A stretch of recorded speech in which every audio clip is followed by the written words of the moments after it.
नमस्कार मंडळी, घरोघरी मातीच्या चुली या मालिकेच्या आजच्या भागात आज आपण बघणार आहोत.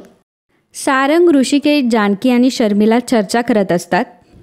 तेव्हा सारंग ऋषिकेशला विचारत असतो की दादा, हे सगळं कसं काय शक्य होणार आहे आणि कशावरून तो सयाजीराव आपल्या सौमित्रसोबत त्याचं लग्न लावून देईल.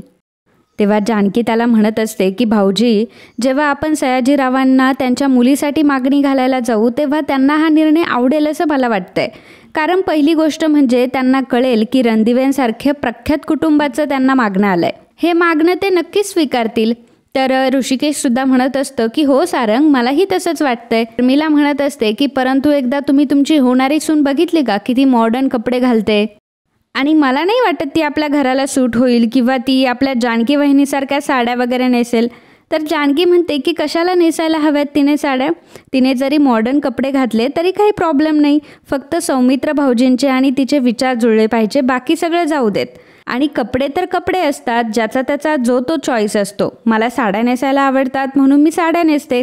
आता तिला जर मॉडर्न कपडे घालायला आवडत असतील तर ती अगदीच घालू शकते. त्यामुळे शर्मिला तोंडावर पडते. तर इकडे जानकी आणि ऋषिकेश सयाजीरावांच्या इथे आलेले असतात. तेव्हा सयाजीरावांचा माणूस सयाजीरावला जाऊन सांगतो की ऋषिकेश रणदिवे आणि त्याची पत्नी इथे आली आहे. त्यामुळे आता सयाजीराव चिडतो आणि त्याची बंदूक घेऊन बाहेर येतो. तर ऋषिकेश आणि जानकीला बघून आता तो खूप चिडलेला असतो आणि तो विचारत असतो की तुमची हिंमत कशी काय झाली, तुम्ही इथे कशाला परत आला आणि माझ्या घरात पाऊल कसं काय टाकलं तुम्ही. तेव्हा ऋषिकेश त्यांना म्हणत असतो की काका, माझं एकदा ऐकून तरी घ्या. तर सयाजीराव त्यांना म्हणत असतो की नाही नाही, मला तुमचं काही ऐकायचं नाही आहे, तुम्ही आता इथून निघून जा, नाहीतर मग मी माझी बंदूक चालवेल. तेव्हा जानकी म्हणत असते की अहो काका, कशाला उगाच चिडताय तुम्ही, आणि अहो इथे आम्ही तुमच्या मुलीला मागणं घालण्यासाठी आलो आहे आणि तेही आमच्या सौमित्र भाऊजींसाठी. आमची अशी इच्छा आहे की दोन्ही कुटुंबांनी एकत्र यावं आणि तुमच्या मुलीचा हात तुम्ही आमच्या भाऊजींच्या हातामध्ये द्यावा आणि ही शकुनाची थाळीसुद्धा मी घेऊन आली आहे. असं म्हणून कावेरी वहिनींच्या हातामध्ये ती शकुनाची थाळी ती देत असते. त्याचवेळी आता सयाजीराव ती थाळी उलथून लावतो आणि सगळं सामान आता इकडं तिकडं पडलेलं असतं. त्यामुळे जानकीला आणि ऋषिकेशला मोठा धक्का बसतो. परंतु सुमित्राला पडलेलं हे एक वाईट स्वप्न असतं आणि सुमित्रा खाडकन जागी होते आणि मोठ्याने ओरडते. तसे आता नानाही जागे होतात आणि जानकी आणि ऋषिकेशसुद्धा तिथे येतात आणि विचारत असतात की आई, अगं काय झालं तुला. तेव्हा सुमित्रा सांगत असते की अरे, मी खूप वाईट स्वप्न बघितलं की तुम्ही तिकडे गेले आणि त्या सयाजीरावने त्याची बंदूकच काढली होती. तर जानकी म्हणत असते की अहो आई, असं काही झालं नाही आहे, आम्हाला उद्या जायचं आहे तिकडे आणि तुम्हाला पडलेलं आहे एक फक्त स्वप्न आहे. त्यामुळे तुम्ही जास्त टेन्शन घेऊ नका आणि आता झोपून घ्या. आणि मग नानांना आणि सुमित्राला झोपवून आता जानकी आणि ऋषिकेश पुन्हा त्यांच्या रूममध्ये आलेले असतात. दुसऱ्या दिवशी सकाळीच आता सयाजीरावच्या घरी जायचं असतं. त्यामुळे जानकीने आणि ऋषिकेशने पूर्ण तयारी केलेली असते. शकुनाची थाळीसुद्धा रेडी झालेली असते. दोघेही आता देवाचा आशीर्वाद घेतात आणि देवाला सांगत असतात की देवा, सयाजीरावच्या बंगल्यावर जाण्यासाठी आम्हाला बळ दे आणि हे नातं आणि दोन्ही कुटुंबातलं अंतर आता कमी होऊ देत. सुमित्राला फार भीती वाटत असते की नक्की तिकडे जाऊन काय होईल आणि काय नाही. जानकी म्हणत असते की अहो आई, तुम्ही टेन्शन घेऊ नका, सगळं काही व्यवस्थितच होणार आहे. त्यानंतर सारंगसुद्धा म्हणत असतो की दादा, मी एक काम करू का, कारण त्या सयाजीराववर माझा अजिबात विश्वास नाही आहे, मी येऊ का तुझ्यासोबत. तेव्हा ऋषिकेश त्याला म्हणत असतो की नाही नाही, तू यायची काही गरज नाही आहे, कारण तू जर आलास तर पुन्हा सयाजीरावला वेगळ्याच शंका येईल. त्यापेक्षा तू येऊ नकोस, आम्ही दोघं जाऊन येतो. आणि मग जानकी आणि ऋषिकेश आता दोघंही सयाजीरावच्या इथे जायला निघतात. तर सौमित्र हा ऑफिसमध्ये येऊन बसलेला असतो. त्याच्यासमोर अवंतिका असते. अवंतिका सौमित्रकडे बघत असते, परंतु सौमित्र काय अवंतिकाकडे बघत नसतो आणि हे सगळे दामले वकील बघत असतात. त्यामुळे दामले वकिलांना कळतं की सौमित्र आता पूर्णपणे अवंतिकाला इग्नोर करतोय.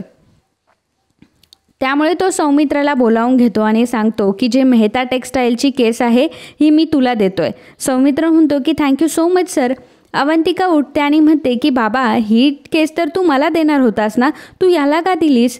तेव्हा दामले वकील म्हणतात की अगं बेटा, तुला ही केस दिली नाही याच्या मागचं कारण असं आहे की मी तुला आता US पाठवतोय आणि तू तिकडेच काय करायचं ना ते कर. तेव्हा अवंतिका म्हणत असते की बाबा, पण मला नाही जायचं US, मी नाही जाणार आहे. परंतु वकील म्हणत असतात की नाही नाही, तुला तर जावंच लागेल. ते तिथून निघून जातात आणि सौमित्रही तिथून निघून जातो.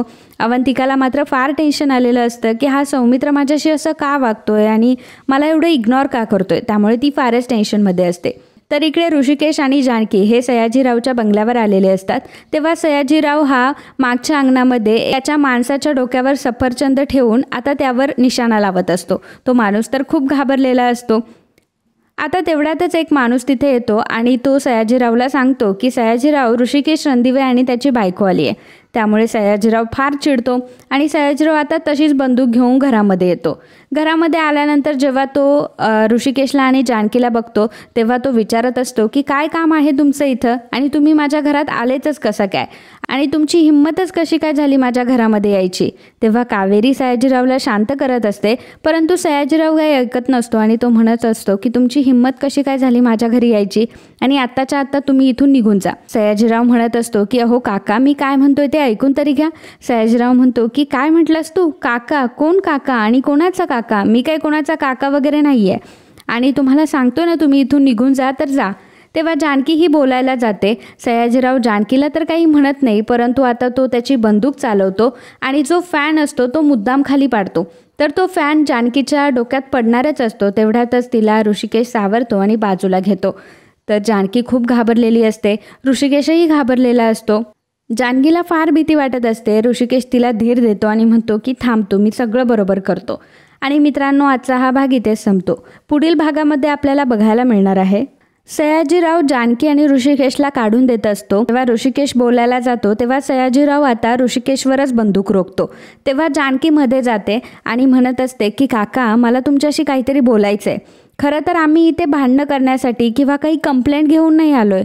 आम्ही तर आमच्या सौमित्र भाऊजींचं लग्न तुमच्या मुलीशी ठरवण्यासाठी आलो आहे.